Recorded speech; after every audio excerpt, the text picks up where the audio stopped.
Happy Valentine's Day po sa lahat! Mahaga pa lang kanina, masama na ang panahon. Utik na yan ang aga-agang ulan naman yan. Pagkalakas-lakas pa naman. Pero okay na rin yun. Sumasabay sa Valentine's Day, di ba? At dahil dun sa pag-ulan na yun, mga tol, ay siguradong marami na namang bulaklak ang madidiligan.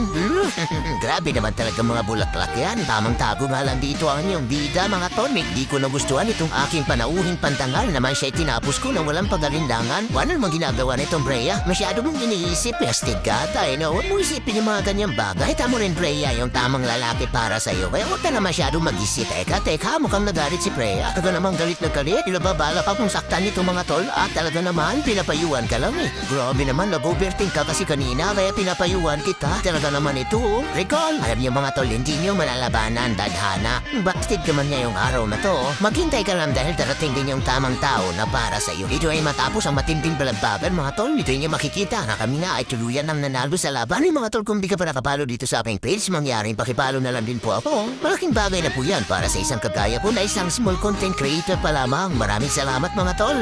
At muli, Happy Valentine's Day po sa inyong lahat. Busted ka man ngayon, okay lang yan kaibigan. Darating din yung time, yung tamang tao para sa'yo. Kawawa pa naman, boy.